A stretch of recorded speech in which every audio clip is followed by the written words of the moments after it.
ano, yung tubig na manupad siya ng tubig na masi 2 araw, 3 araw. Hindi ito basta-basta na nabubuwal. Ito sabi ko yung rata na yung kalapi. Kalapi sa amin sa summer yan. Kung tag ano yan, tag season yan, yung kalapi hindi basta kasi matigas yung balat yan. Pero napakasarap na prutas itong kalapi, yung bunga ng ratan. Tawagin. Brown yan pag nahinog. Napaka tibay siya na bunga. Ito yung mga sabi ko yung mga tisa, napakatibay yan maski nakabaon pa yan ng tubig. Hindi yan basta-basta nasisira. Yung mga tisa, itong kasol, yan yung mga kamatsili, yan yung mga prutas na yan matitibay. Itong bayabas, maski baon pa yan sa ano, ito naman yung ano, yung gulay. Ito yung mahanap na madali, yung ito nga yung pako. Yung pako kasi maski masira yan, madali lang yan, mayroon yan mga udot kagad ng kinabukasan. Yung pako, itong gabi, yan, yung laman yan ay hindi yan basta-basta mabuwal o masira. Yung gabi na yan. Yun ang madali natin mahanapan. Itong mga ubod ng kawayan, yan, yung labong, yan ay napakadali yan hanapin. Yan ang hindi basta-basta yan nasisira o tapos ng tsunami. Atong mga yung mga kamuti. Yung kamuti na yan. Yan basta makita mo lang yung baging na yan, yung baging ng kamuti, yung ilalim yan, nandoon yung laman yan. Kasi yan hindi basta pang nabubuwal. Yung baging, yung itong wild singkamas, yan, makikita natin na natagpuan natin ng mga kain. Dito naman tayo sa tinayan. Yung kahoy, yung yung ratan. Yung bungang ratan, basta tagbunga nito. Ito yung mahirap talaga matumba na prutas. Kasi ito maraming kinakapitan. Itong kalapi ang tawagin sa amin, yung bunga ng ratan. Yun ang madali kang mahanap na prutas. O bunga ng yung mga natirang prutas, yung hindi naman lahat ng pagkatapos ng bagyo, hindi naman lahat yan na nabuwal o nabuwal man o nasira man, hindi man lahat yan na nawala yung mga bunga kung tagbunga sa time na yan na tagbunga. Itong mga natirang prutas na tulad ng itong matitibay, itong mga santol o matibay yan sa hindi yan basa-basa nabubuwal. Itong mga kasoy na prutas, kasoy, itong mga duhat, napakatibay yan yung mga na yan, yung mga prutas na yan. Tsaka itong tulad ng itong mangga, mga langka, matitibay yan sa bagyo. Yung itong kamatsili, yan, matibay yan sa bagyo yung na yan, yung mga prutas na yan. Yung tisa, itong atis, or itong abukado, bayabas, itong guyabano, o makupa, ayan ang mga matitibay sa yan. Mga itong yung dalandan kung tawagin. Yan ang mga matitibay sa bagyo na mga prutas, ang mga prutas na yan. Mga nalaglag na bunga ng nyog. Bunga ng nyog, yan. Yan ang yung mga makukuha natin ng mga natin mga pangangailangan. Ito namang gulay, ang karamihan. Ano ang mga prutas at gulay na maraming itong tag-ulan? Ang prutas naman na tumutubo at gustong-gusto pag tagulan. Itong katulad ng itong mga ng kawayan o yung labong. Yun na pagtagulan ay maraming tumutubo yan sa puno ng kawayan. Itong alugbati. Yan, gustong-gusto yan. At saka kangkong. Oo. Pagtagulan. Mushroom. Yung mushroom, yan. Lalabas yan yung pag sa tagulan. Mushroom. Saka yung gabi. Itong papait, itong tawagin sa Ilocano, yung papaitin, natubo, napakarami yan tutubo sa tagulan. Itong yung itong wild ampalaya, marami yan doon sa matatagpuan mo sa gumagapang sa bato. Tumutubo yan pag tagulan, pako, mga itong kulitis. Yung yun, yung mayroon din yung parang tainga ng unggoy na kulay brown na tumutubo sa may ng kahoy, yung mga patay na kahoy. Yun ay napakasarap na parang mushroom. Yan ang part ng mushroom yan. Lumot na yung lumot. Yan. Napaka mainam yan na ating pangangailangan na pagkakain. Paano maiwasan ang pagkasira ng paa? Ay, yung pag-produce naman ng pag mag-produce ng pagkain, kung tuloy-tuloy ang ulan, maghanap ka ng yung paraan na katulad yung yung patuloy yung ulan yung makukuha mo dito yung sa itong mga root crops. Kasi ang root crops, maski tuloy ang ulan yan, nasa ilalim man lang yan ng lupa.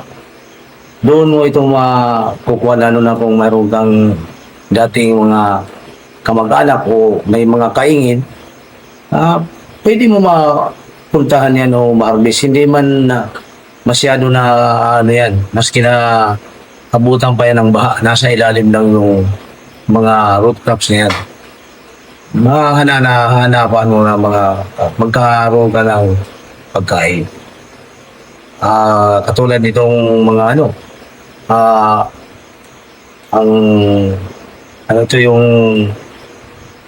itong mga matitibay na mga halaman, katulad itong mga bunga ng kung tag-season, mga bunga ng ratan, napakatibay yan na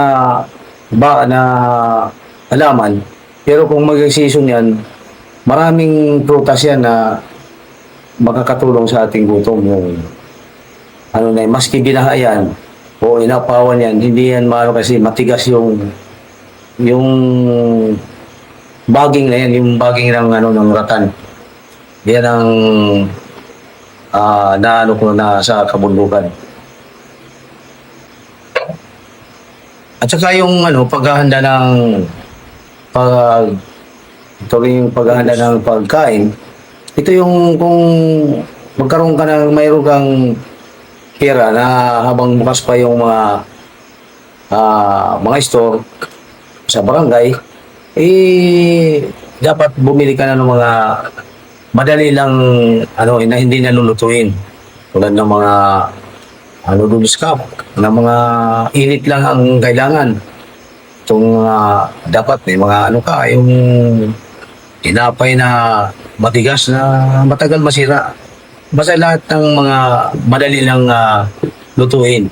Hindi naman yung kailangan papakuluan na maigi. Tapos yung kung wala ka namang pambili na mayroon ka namang mga kaingin o tanim, yun ang ipunin dapat na pag-imbak. Yung mga saging, kamuting kahoy, gabi, mga root crops na mga mapapakinabangan paghahanda mo dito sa mga pagkain na aabot sa hanggang matapos itong tuloy-tuloy na ulan na hindi naman kakapusin kayo na pagkain. Wala na kang makita mga kagamitan, mga lahat. Wala kang nang makita ng mga pananim. Tubig. Lahat. Na paano ka ngayon mabuhay? Ito na ngayon, paano ka makasurvive? Paano ka malampasan mo ito na namang problema? Wala na yung hangin. So, ito naman ngayon, paano mo ka maghanap ng makain? Ang akin naman, kung paano ka maghanap ng makain, ang karamihan dyan, dito sa kabundukan, mas marami kang makukuha ng makain kaysa doon sa kabayanan. Kasi yung lugar ng katulad nangyari sa Yolanda, doon sa kabayanan, Ngayon, ang kabayanan, yung makikita mo lang yung mga nyug na mga tanim, yun, ay makakain mo panandalian. Ang napakaraming makain, maski buwan, doon sa kabundukan. Yung mga natira, yung mga katulad ng mga wild na kamuti, mayroon yan, hindi yan naanod, nandun yan sa ilalim ng lupa. Pero, may makita ka lang ng mga ugat-ugat na yan, makakahanap ka ng makain. Maski itong ubod ng mga saging, ang saging naman matutumba yun. Matutumba, pwede makain, napakaraming mahanapan ka na makain sa kabundukan. Paano naman ka makukuha ng apoy? Ang apoy, yung katulad, Nagkaubusan ng pagkain dahil sarado lahat ng tindahan dahil sa bagyo. yung katulad naman yun, yung sa Yolanda, nagkaubusan ng pagkain. Nagsarado na yung mga tindahan. Wala ka nang mabilhan. Ang akin naman yan, ang paraan dyan, ang akin yung disiplina lang. No? Disiplina sa sarili at saka ang pinaka marami talagang paraan dyan. Kung sarado na, paano ka mabuhay nga? Lahat na yan yung mga kailangan mo ng ilaw, kailangan mo ng tubig at makain. Ang pinaka ko talaga yung mga ganyan. Paano paraan? Karamihan talaga yan yung mga gamit na paano ka mabuhay o na yan. Dito talaga karamihan sa kabundukan. Yung mga paraan na yan na mahanapan mo yung mga problema na yan na sakuna na yan. Nasa karamihan talaga bundok ang yan, ang paraan mo ng mga gamit na mga kagamitan. Yung makain, sa bundok ang karamihan, sa tubig, sa shelter, di ba? O yung yan, yung nagsarado na, wala ka namang mabilhan, yun talaga ang paraan na ating puntahan yung mga yan na mahanapan, na madaling mahanapan na makain sa kabundukan. Yung mga yan na pangangailangan. Yung mga ganyan na halimbawa wala nang mabilhan, din wala nang mahanapan lahat ng pangangailangan mo.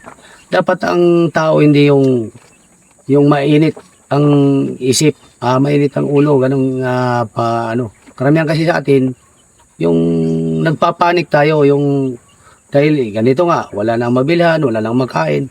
Dapat tayo dito kalmado, yung kalmado lang. Hindi masyadong medyo mawala ka ng pag-asa. Yung mga ganito na bagay, hindi naman matagal yan. Maski hindi man tatagal ng isang linggo o buwan, ang importante yung sarili mo na relax lang. Ang importante, mabubuhay ka, may makain. Kasi mayroon namang darating na tulong yan. Hindi yung aarsagin mo or manakaw ka, makipagpatayan. Ilalong pangit na pangyayari yan. Kasi pag nagnakaw ka, ikaw rin ay mangyayari yan. Magiging, maski dapat mabuhay ka, mapapahama ka. Kasi, yun nga paano ka nga makasurvive?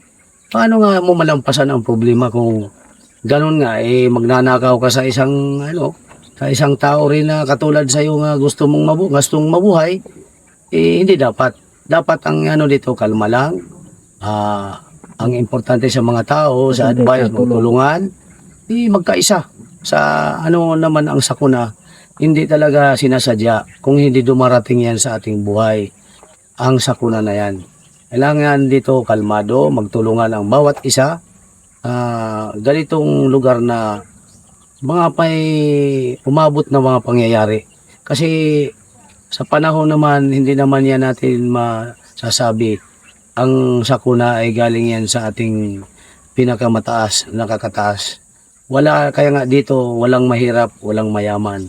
Ang atin, paano natin malampasan itong mga problema na ito na dumarating sa buhay natin. Ang ang advice ko dito, yung kalma